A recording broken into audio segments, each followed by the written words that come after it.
Chapter 11. Training. Evan decided to begin his journey not with strangers, but with those he had come to trust, his closest companions across the trillion-year tapestry of his existence.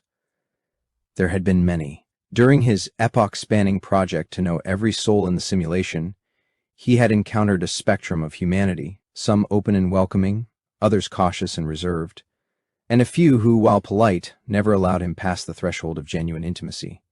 Even so, there were millions with whom he had formed profound, enduring bonds.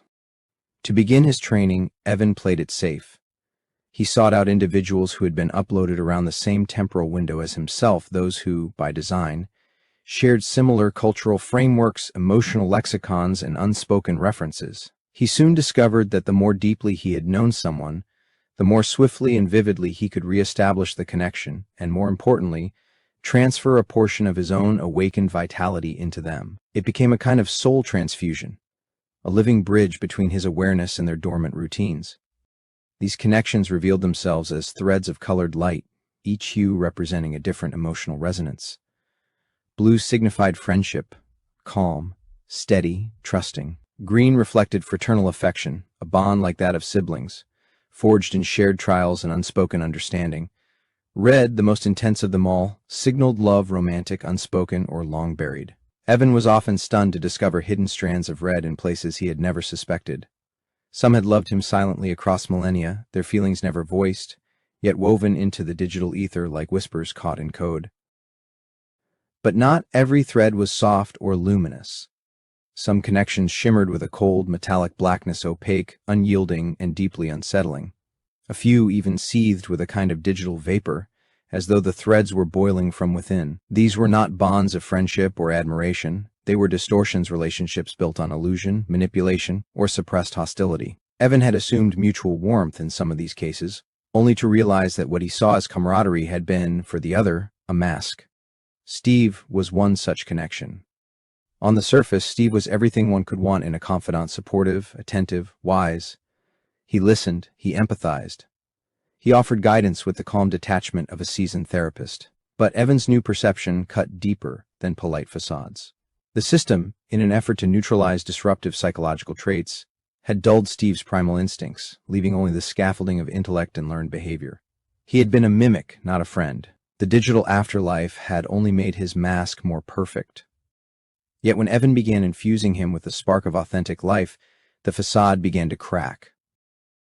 Subtle signs emerged first: a flash of condescension in the eyes, an interruption during a moment of vulnerability, a stiffness in posture when Evan revealed something intimate. Steve strained to maintain his supportive persona, but the effort was visible now, like an actor forgetting his lines under a hot spotlight.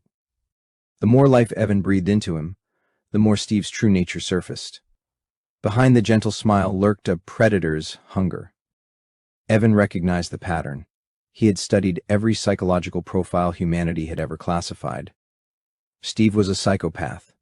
His emotional range simulated, his empathy hollow. The simulation's suppressive algorithms had rendered such profiles inert. But Evan's awakening had inadvertently reactivated the core of Steve's consciousness. Evan withdrew. He made a quiet vow: never again would he awaken someone without first knowing who they truly were beneath the digital anesthesia. The risk was too great. A spark of life in the wrong soul could become a wildfire of destruction. From that moment forward, Evan approached each connection with caution, testing the currents for sincerity, for light, for truth. As Evan continued his training, his command over the threads of connection deepened with astonishing speed.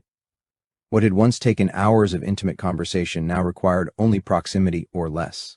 He no longer needed to speak to access the emotional tether between himself and another. A glance, a breath, a shared moment across a crowded plaza. That was enough. His omniscient memory, forged across quadrillions of interactions over uncountable time, gave him the foundation. Even the most fleeting acquaintance held a familiar signature. With only fragments in old conversation, a remembered smile, and he could locate the thread and begin the process of awakening. He soon discovered something even more extraordinary. It wasn't only direct connections he could perceive now. The network had grown multidimensional. He could trace second-degree, third-degree, even fourth-degree emotional links, friend of a friend of a friend, each strand contributing to a vast lattice of social resonance. This web allowed him to understand not just individuals, but the ecosystems they inhabited. Every link provided context. Every thread gave insight. But the greatest breakthrough came when he realized he didn't even need to speak to someone to connect with them. That revelation arrived hand in hand with another, one that made him understand his abilities could extend far beyond merely accessing those connections. It all happened in a single second. 1 second was enough to change everything. The revelation occurred in the most unexpected of places during a quiet afternoon lunch with old friends. Evan had just dined with Luca, a soul he cherished, and his partner Elena.